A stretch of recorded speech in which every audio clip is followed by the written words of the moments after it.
Hello again everyone, it's me Madame Macabre and welcome to a new video. So for today's video I have kind of an interesting topic. In past videos I had mentioned how I have worked in haunted houses for many years. I've probably done haunting for a total of about 8 years now.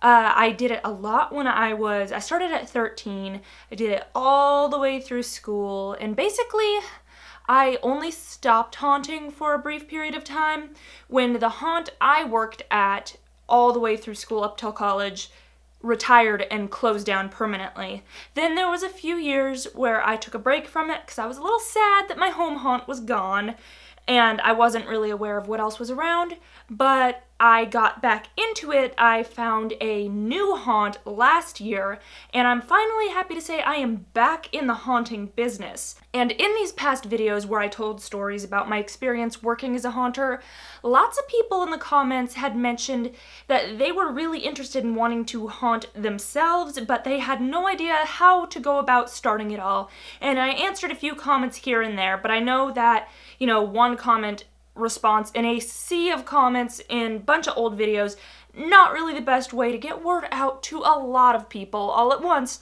So I decided to do a short little series now where I'm going to do a couple videos outlining how to start working in a haunt, how to do well in a haunt, what to do well, what not to do, and a bunch of other issues that will be super helpful for you if you are brand new to haunting and want to get started, or even if you have haunted a little bit, but you're still new to the whole thing and want to get better. So for today's video, we're going to be covering how to get started. So if you have already been working in a haunted house and you just want to get more familiar, you're already going to be done with all this stuff, you're going to know what you want, and this isn't going to be news to you. So you can feel free to, you can still watch this video if you're thinking about moving elsewhere, or if you want to see how your haunt stacks up to other experiences.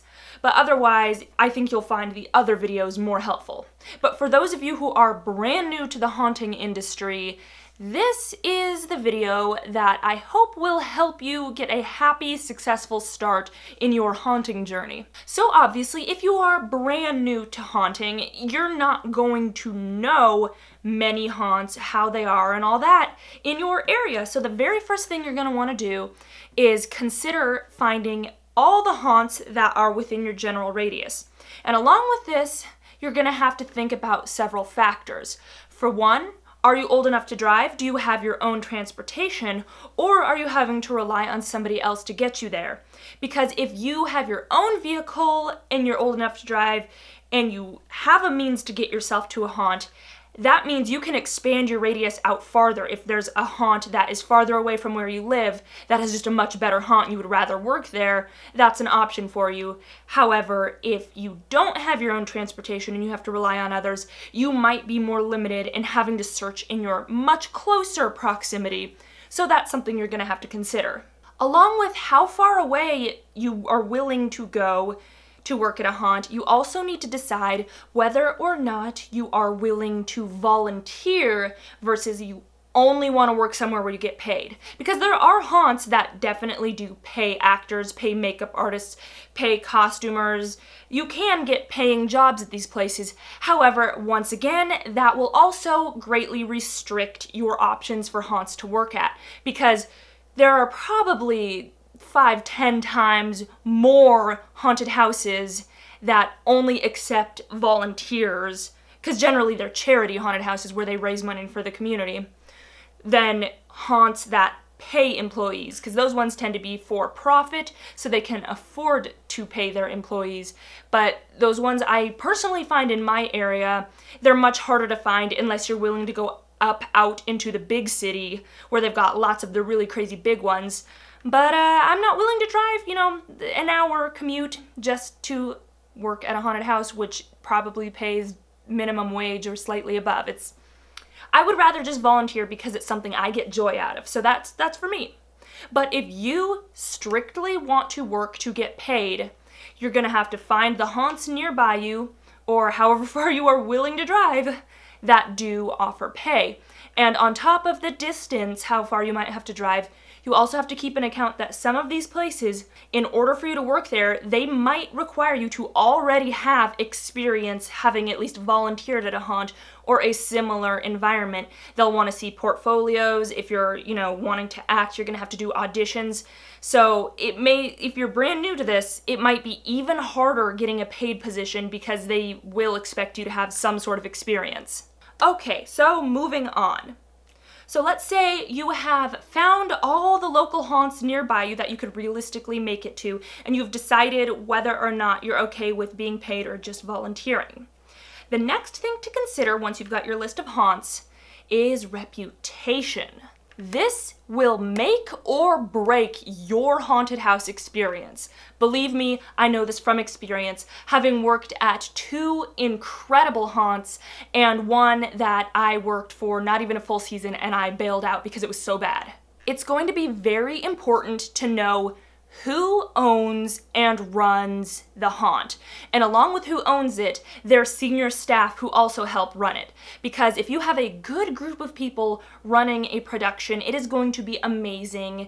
I can tell you that from firsthand experience. But I can also tell you from firsthand experience, unfortunately, that if you have some not so great people running the haunt, you are not going to have a good time. Now, unfortunately, if you are brand new to the haunting industry and you don't have a bunch of friends who also are in the haunting community, it may be harder for you to get this information beforehand because you can ask around, be like, what's the reputation of this place, the owner, how are they? Because believe me, the haunting community, we all talk.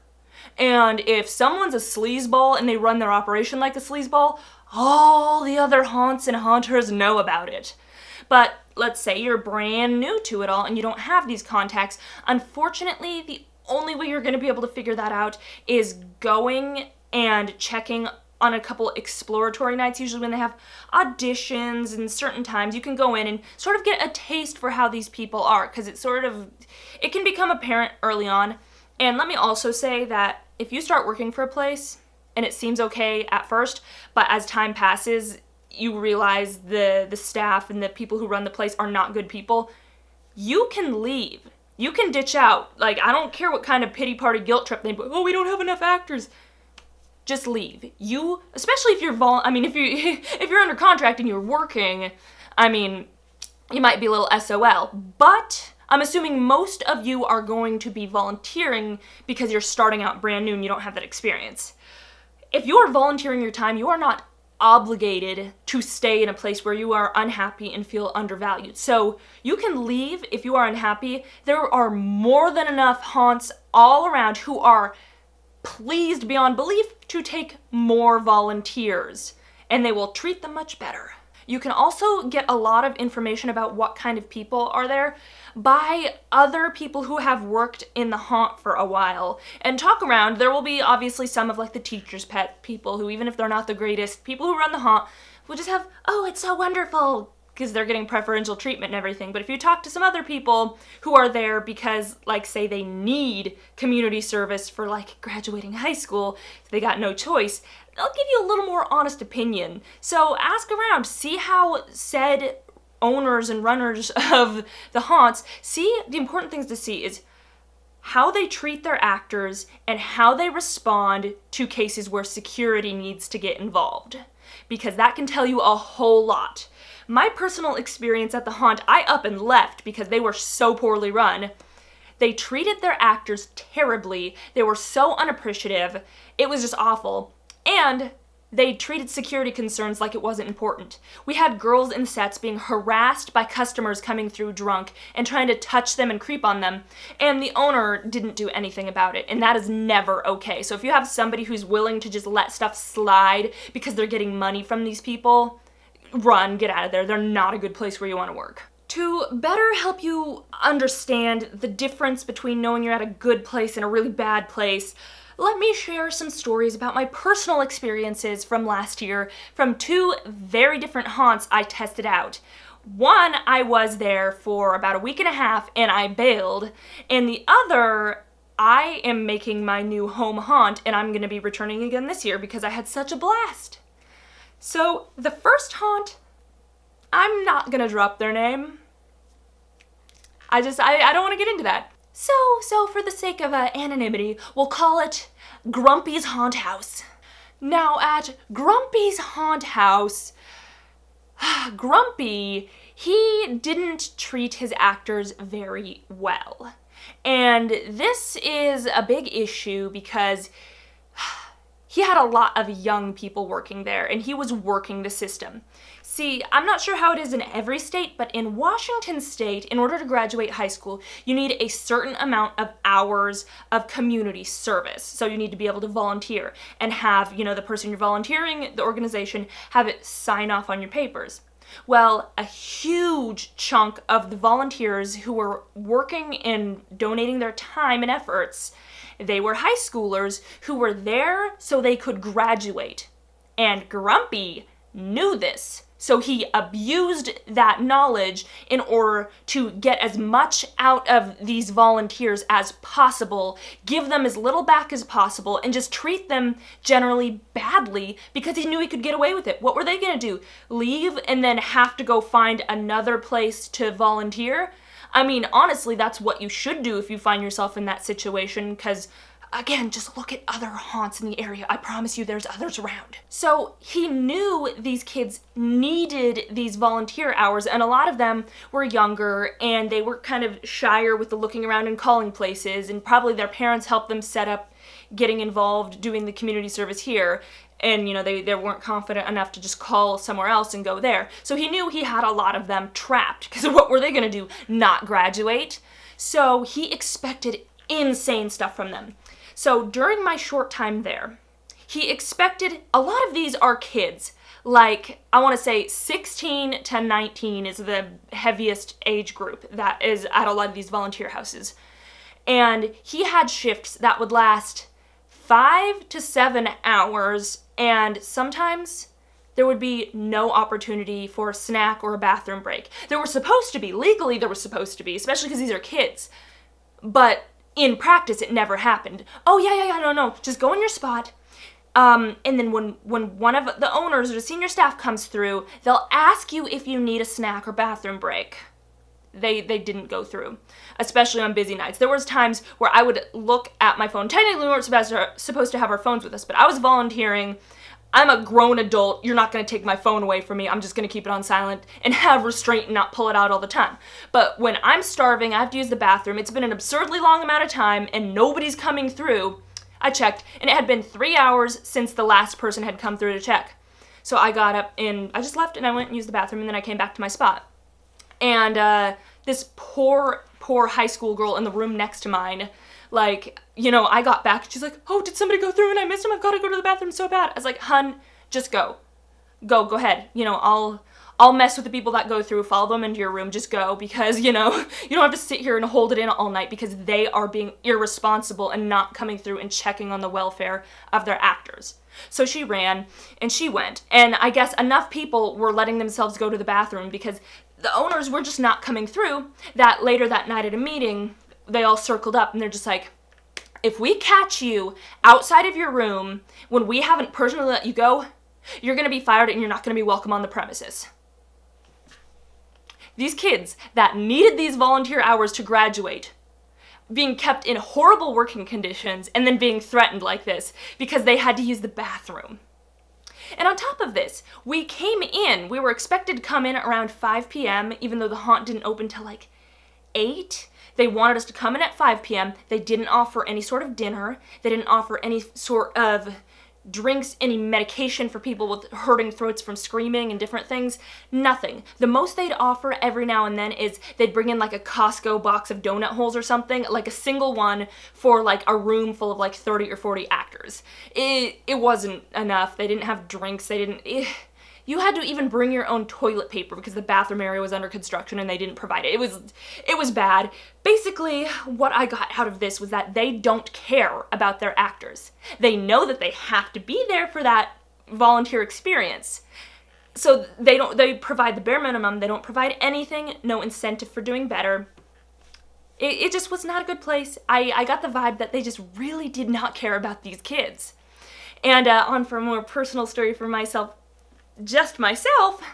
So y'all know, especially from a very recent video, about Hexie the Clown.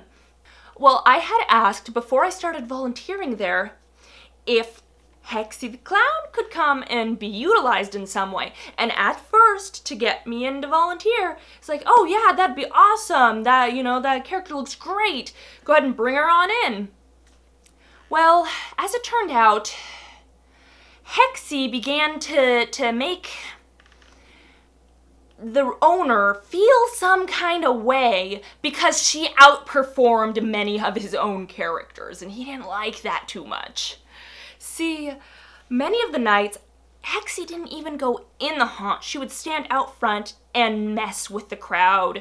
There were a couple other clowns that hung out with her, and they'd, kind of go back and forth, making jokes, talking with people, hiding places, jumping out and spooking them, having a great time. The customers adored it. They just absolutely loved Hexie, and that was the problem. See, after people came out of the haunt, he would hang out in the front a whole lot, probably why he never came back to let people go use the bathroom. But he would hang out and then ask people when they were done, oh, make sure to go review us on Facebook and give us 5 stars if you liked us. What was your favorite part of the haunted house? And he, of course, is expecting everybody to talk about his scenes and his props and his original characters and all that being the best thing. But consistently, over and over and over again, whenever people came out of the haunt, and I even overheard this because a lot of the time I was hanging out front. I was only in the haunt a couple nights because we were extremely low on people who volunteered. They were supposedly sick, but I start to get the feeling that they just hated being there. But the majority of the time I was out front messing with the crowd. And I could overhear stuff. And again and again and again, constantly their favorite part of the haunt was, as they put it, that damn clown with the blue hair. Again and again, they adored Hexie. She was so many people's favorite part. And in any other haunt, you'd think that's a great thing. It's great to have like a mascot-like character that people just adore, and they come back next year to see the clown, that damn clown with the blue hair again. You'd think he'd be happy and appreciative to have this character in his arsenal supporting his haunt. But Grumpy didn't see it that way, no. He was feeling some kind of way that it was Hexie that was getting all this positive feedback and love and attention, and he didn't like that so much. So the end of the night, when we had a circle up meetup after the haunt, it was a successful night. We had a ton of people go through, raised a bunch of money, but he decided to inform us that clowns were no longer going to be a part of the haunt. No clowns allowed. None. And that anybody who'd been portraying a clown, especially those out front messing with the crowds, they had to just put on other costumes and go work in the haunt. No clowns allowed. We have a cuddle monster. Won't you interrupt? But yeah, so when I initially volunteered, I had asked him if it was going to be all right if I brought Hexie. And if Hexie was not doing well with the audience, they didn't like Hexie, they didn't want her, and it wasn't pulling any positive feedback, I would completely understand him not wanting Hexie there anymore. But she was overperforming. People loved her. That was all the feedback. And the response to that was to be butthurt and go, no clowns allowed. And then on top of that, having poor treatment, no bathroom breaks, no food, nothing, wanting you to work these insane shifts that lasted from 5 p.m. till sometimes midnight. It wasn't working for me. So I walked. I said, bye-bye. I figured, we still have 2/3 of the Halloween season left. So I'm just going to go somewhere else.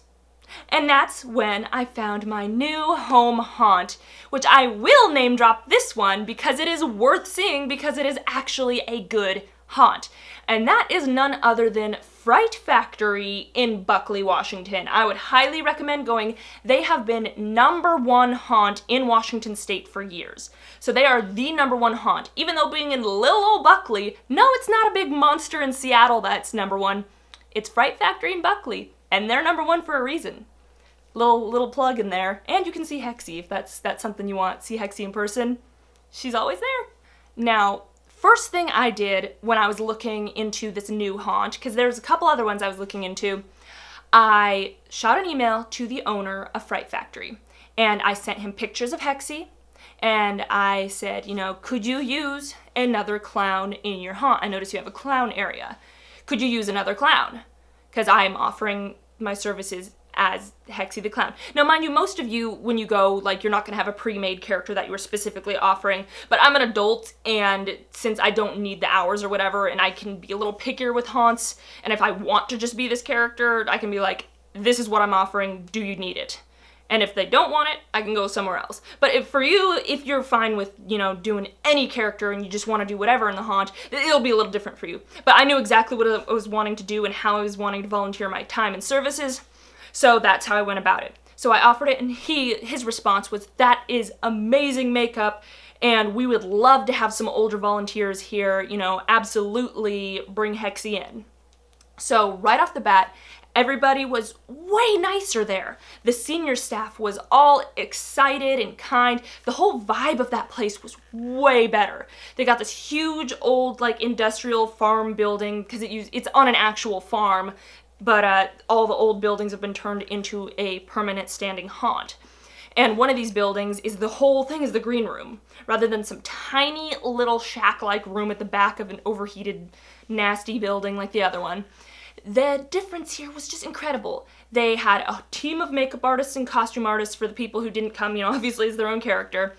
But I was just blown away the first time I went there, because you could actually feel that they cared about their volunteers. It wasn't just, how much can we get out of these kids? It was, thank you for being here. We appreciate your time.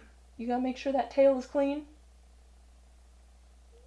But yeah, so walking into that green room, not only did they have nice heaters everywhere, because it was kind of a colder building, they had heaters to keep you warm. Up on one of the upper levels, they had buffet tables filled with snacks and drinks. They had cup noodles and hot water. They had cocoa. They even had throat coat drinks for people with sore throats. And every night they had one changing main entree that they would bring, like enchiladas, fried chicken, macaroni and cheese. Every night they would have an actual meal there for their actors. Like, you walk in there and you feel like they care about you. And just that alone, I was like, I'm probably going to stay here the rest of the season, because when you find a place that treats you like you matter when you are volunteering your time and you don't have to be there, like, that's a good place to be, unlike that last one. And it, along with how they treat the kids that work there and the adults alike, they treat you with respect and responsibility, and they offer food and drink, and they frequently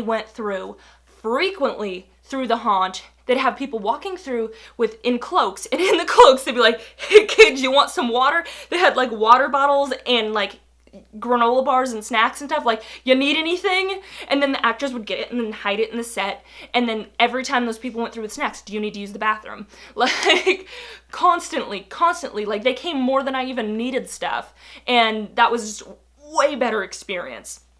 And then, beyond the general treatment, the way they reacted to Hexie doing well in general.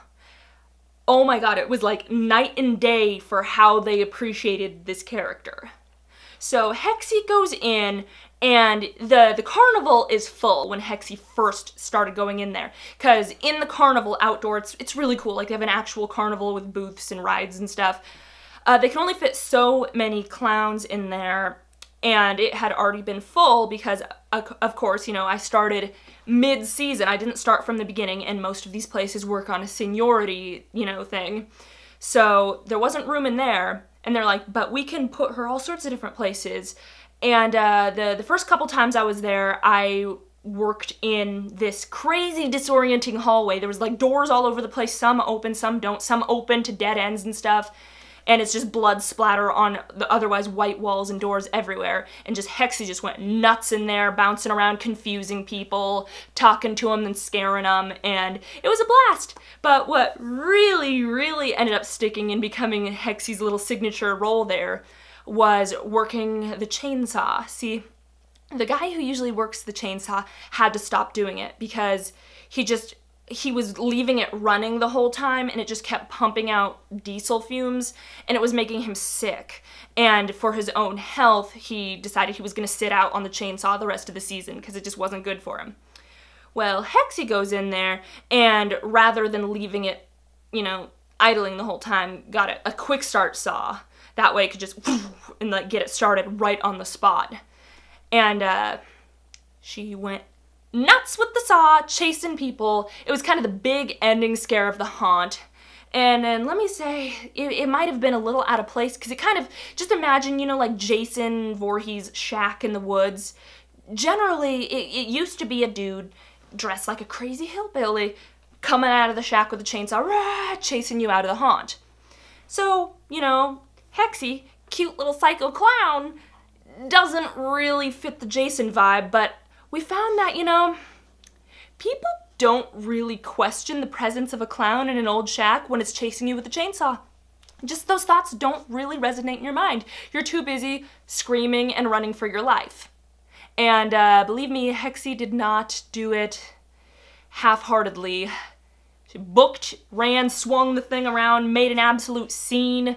There was multiple times through the night when security people and even the owner came up backside of the shack just to go I am having a blast watching you chase these people and make a scene. This is just the greatest entertainment. Keep doing what you're doing. It's great. So here's the big difference between Fright Factory and Grumpies' Haunt House.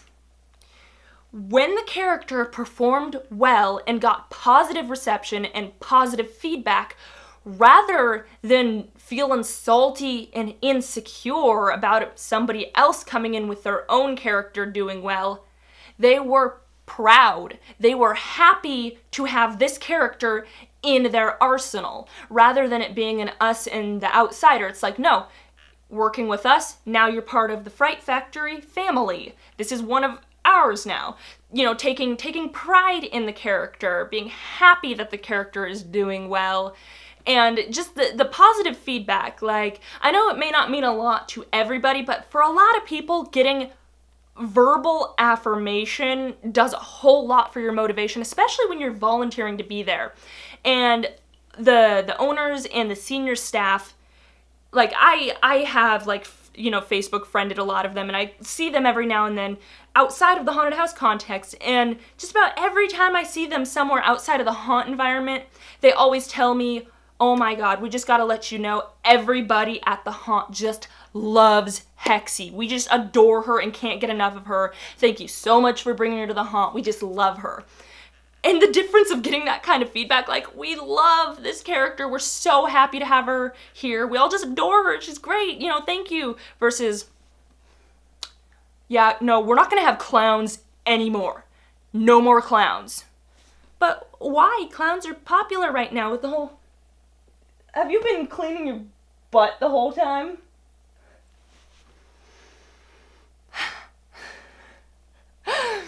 Now it's all people in the comments are going to talk about. Close your legs.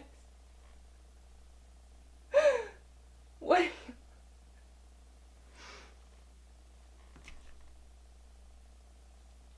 I apologize. I don't know how long he's been doing that, so that's been going on behind me the whole time. Sorry. Can't control my cat. I don't think anyone can control my cat. But yeah, the difference of getting that love and that positive reception, and then getting just snarky, angry, jealous, that tells you a whole lot about the people who work there and run that place. And it just, at the end of the day, that is what solidified my choice to stay where I did. So when you are deciding where you personally want to work or volunteer, ultimately, from my personal experience, the most important thing is to find a place where you feel appreciated, because that's going to make the night and day difference in your experience. If they appreciate and value their actors, you're going to have a good time. But if they're well, just go somewhere else if you don't like it, go somewhere else. Alright, well, I hope that video was helpful for you guys. I know it went on really long, and there was cat shenanigans, and it was a big mess, as usual with me, but I hope you found this informative, and it helps you with your first step to finding the haunt you want to work at. And it's getting close to the time when you're going to start needing to look, because most haunts, surprisingly, I know Halloween isn't until October, but most haunts will begin the recruitment process in August. So just start thinking, looking around, and be ready, and look online Facebook pages, because they'll post things about recruiting and auditions. So, and go back to licking your foot. Okay. So just be ready. It's coming up, and I hope this was helpful for you and it helps you feel more prepared and ready to take control of your experience. But that is all I have time for today. So I will catch you guys next time in part 2 with what to do and what not to do to leave a good impression and earn the respect and get better acting positions in your haunt. So I will see you then. Until next time, stay creepy.